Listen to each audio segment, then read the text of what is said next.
Hey, I don't think anybody is talking about this online, so I'm just gonna give it a go. Just something that's on my heart. It's the Wu-Tang Clan saga, Wu-Tang Saga series on Hulu. I mean, if you're like me, you're an old hip hop head from back in the day who loves the '90s hip hop, you will enjoy this.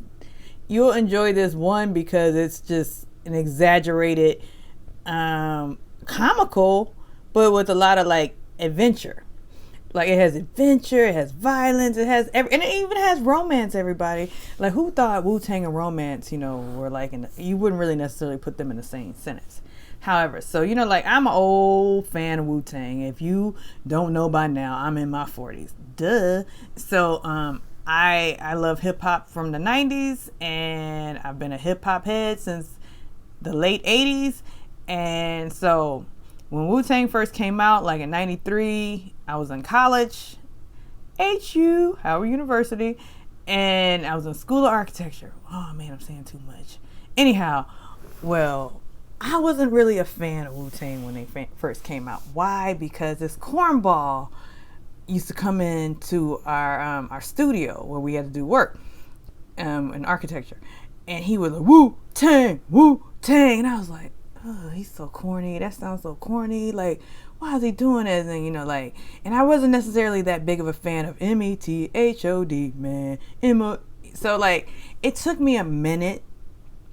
It wasn't until Cream dropped that I was on board, because when that beat dropped, and that I was on board, right? And then the lyrics. So if it wasn't for Cream, I probably would not be on board with Wu-Tang, because that cornball kind of ruined them for me. And I wasn't really necessarily a fan of, hey, you get off my lawn. You don't know me. You know my time. Nah, nah. Like, I wasn't really a fan of that. Anyhow, we have the series. It's 2021. And I feel like this series is kind of classic, and no one's really talking about it. It has drama. It has adventure, it has violence, and it has hip hop. It not only has Wu-Tang Clan's hip hop, it has like hip hop from that era. Like tracks are playing throughout, and it kind of takes you back. So anybody who loves that golden age of hip hop, you will love this. So it's season 2, and I will admit that I need to go back and watch season 1, because some things that have occurring in season 2 so far, I'm like, I don't remember that. And then I'm also confusing the show with the documentary of Mice and Men. So but I will say season 2 episode 1 opens up, and I will say, I was like, man, did they step up the production value? Because this cinematography is great. Now, I mean, I work in advertising, and I'm an art director, so I'm always looking at the aesthetics of everything. Like, I'm always looking at from how the shot is, the lockdown shot. Is it a lockdown shot? Is it a moving shot? What's the shot doing? How is it framed? That's what I'm doing. I'm always looking at that. And I'm always looking at things for continuity's sake. Maybe that's just me. I don't think that's necessarily it is kind of part of my career. Continuity. So I'm looking like, okay, this is set in the 90s. Like, how they're dressed. Are they dressed accurately? Like, how's the hair? How's the makeup? I'm looking at everything. And the writing. And then I'm always looking at the acting. Which brings me to the lead character who plays RZA. And I should have had this pulled up before. I keep forgetting his name. Let me look it up real fast. And let me keep talking while looking it up, so we won't waste too much time. But I would say that, man, this guy who plays RZA is hilarious to me. And I'm thinking, RZA, did you, like, I really want to know what RZA was thinking when they casted this guy. I mean, I know he was in what's that movie, Moonlight. And he's been in several things, and he's a good actor. I just think the way he's playing RZA is hilarious. Oh yeah, his name is Ashton Sanders. The way he's playing RZA is hilarious to me, because it's like, first I'm thinking like, okay, if I'm casting myself, who would I cast? And the person that I'm looking at, if I'm looking at all these people in casting, you're like, oh, no, you don't know me. Next, yeah, that's not me. Like, can you bring it down? But like the fact that RZA casted this guy, Ashton Sanders, to play him, is funny to me, because this guy plays it very robotic. Now I do know that RZA's speech is more like, yeah, yo, whoa, whoa, whoa, whoa, whoa, whoa, whoa, you know, like that. It's kind of robotic, but the way this guy's playing, like, I swear every other scene I am laughing hysterically at his voice because he's like this. Because if anything, I would have thought, not physically, I think Ashton Sanders, the way he's playing RZA, he could possibly play DMX, but not physically. He doesn't look like RZA at all physically. So, but the way he's playing RZA is hilarious to me because it's very robotic, and he is robotic, but his voice is like that. So that's what we're gonna do. We're gonna do it like this. Well, this, you think this your city? This is my city. This music here, what's with this DJ? Like, it's just it's funny the way he's playing it to me. And I mean, maybe it's for comedy's sake, because I mean, I'm laughing hysterically. So season 2 opens up where, well, first of all, season 1 ended with a shootout where RZA was trying to recover his tapes that this guy stole. What do they call him? Attila? I think they call him Attila. Did they call him that? I don't know. Well, he stole them, and so it ends where RZA shoots him, and his sister Cherie, is that her name? Listen, I don't have all the details. I'm doing this straight off the dome. I have no notes. So she's been canoodling, having their boyfriend-girlfriend relationship, kind of in secret for a minute with Ghostface, Dennis Coles. And we do know that Ghostface does have children with RZA's sister. Now, mind you, RZA has a bunch of siblings, but for the sake of production on this show, he only has 2 represented, Divine and his sister Sherry, or Ree. That's what they've been calling her. So she announces to Ghostface at the end of season 1 that she's pregnant. So RZA shoots the guy, and now the last scene is them on a bus. Cherie, Ghostface, and RZA on a bus, and RZA opens up his duffel bag full of tapes.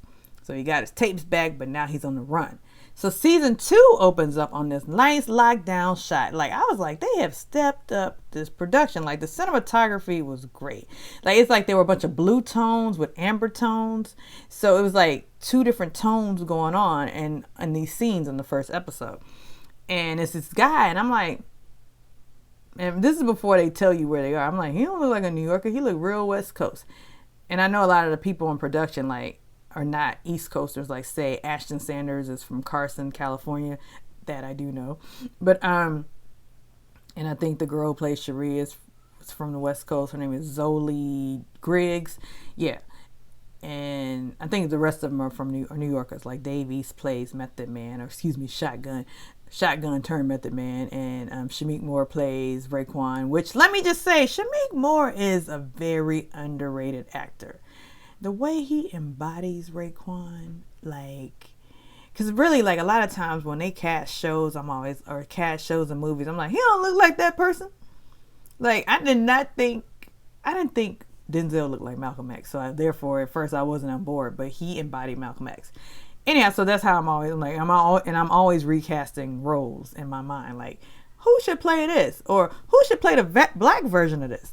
So anyhow, the scene opens up with this guy, like, kind of just standing there with his crew, with his boys, and they talking, like, they seem West Coast to me. So then, like, they cut away to go to a scene inside of a house party, and there's a DJ playing, and RZA's kind of laying on a couch with this girl, kind of wrapping her arms around him, and he's like, yo, who did this DJ? Who is this DJ? You know, like, who is this DJ? He's whack, basically. He the best one who do the parties all over. He do all the parties. I say he do. He does all the parties. Like, I'm about grammar, so I'm not gonna say he do. He does all the parties. So then, like, well, he whack, basically. I know he ain't from New York. Like, so then, the party has the guys who are on the street kind of enter the party. Like, they run in this house. Like, this is his house. He's been here before. Like, he comes in, and then, you know, like, she like, uh-oh, it's my ex. Really, like, don't worry about it. I got this. And so then, like, they go into a hallway. They have this exchange, and basically, like, this is my city. And really, like, this is my city. And then like, he gets them out of there. Ghostface comes out, like, you know, and then this other guy comes out with, I still haven't identified who the other guy was. I'm thinking the other guy is just some random guy.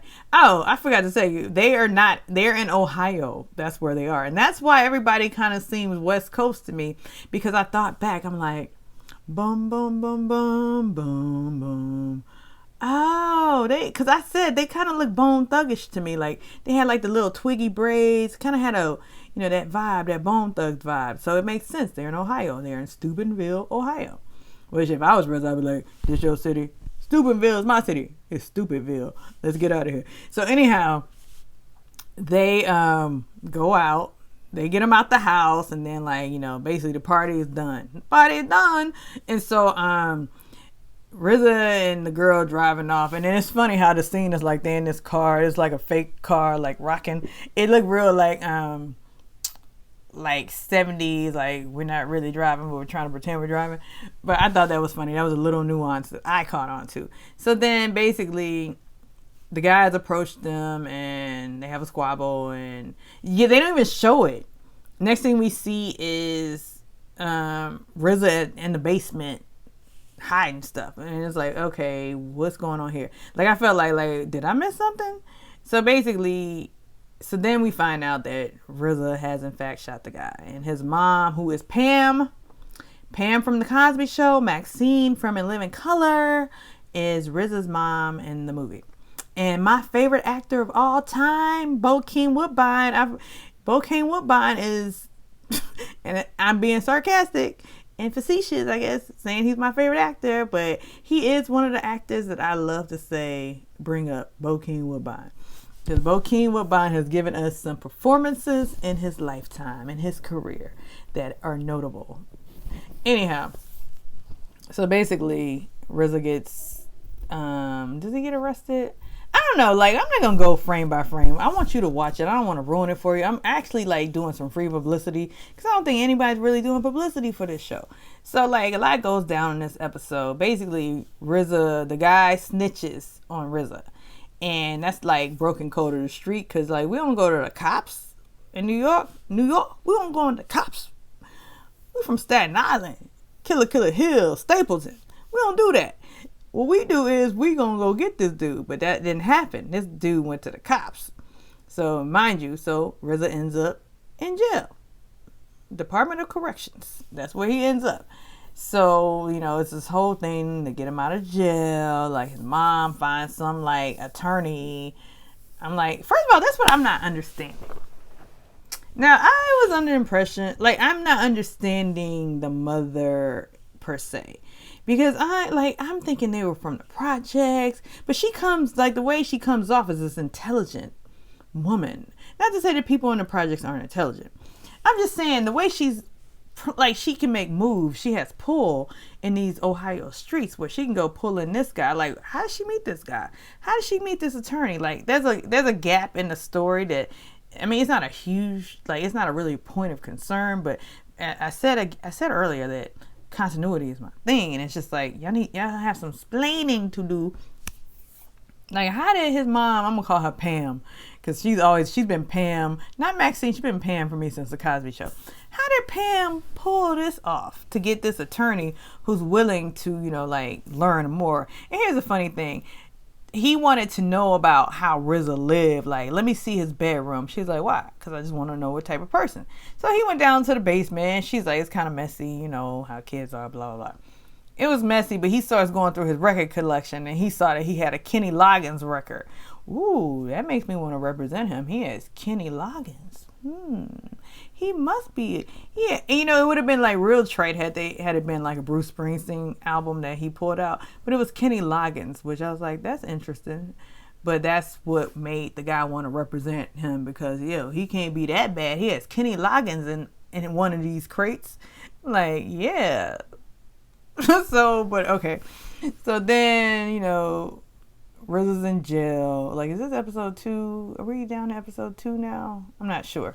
So, Wutang Saga is giving me comedy, drama, not so much romance right now, but it's funny. Oh yeah, because Ghostface got into a squabble with the guy who, the dudes who was coming after them, because they realized that they went all the way to Steubenville and they started selling crack. They set up shop right across the street from, the guys who said this is my city. So now and then this is a funny thing, they were renting their apartment from a drug addict white lady, and there was drug addicts in there. So I thought that was funny. Like, that's some comedy. Like, did this really happen? I just want to know. Did this really happen? Or is this just part of the story that y'all are like, this fictional story that you're creating to weave in with some truth? And I don't mind the fiction, because I know the fiction adds some layers and texture. Because, like, say one of my favorite series about a celebrity, it was the Celia series. It was on Netflix, but originally on Telemundo, about Celia Cruz. And it was so much fiction throughout that. Like, a lot of it was just fiction. Nothing was rooted in her life, but it made you want to go explore more about Celia Cruz. And this is the same with Wutang Saga, because I'm definitely going to go back to the documentary and start like Googling stuff to see how factual certain things are in the show. So I suggest you check out Wutang Saga if you're an old hip hop head like me, or you're a new hip hop head. Because, like, say you have some new heads, like up and coming actors in the series that are doing things, and you have like Dave East, he's in it playing Method Man, as I stated before. Shameik Moore, who is an underrated actor. Check it out. All right, till next time. Bye.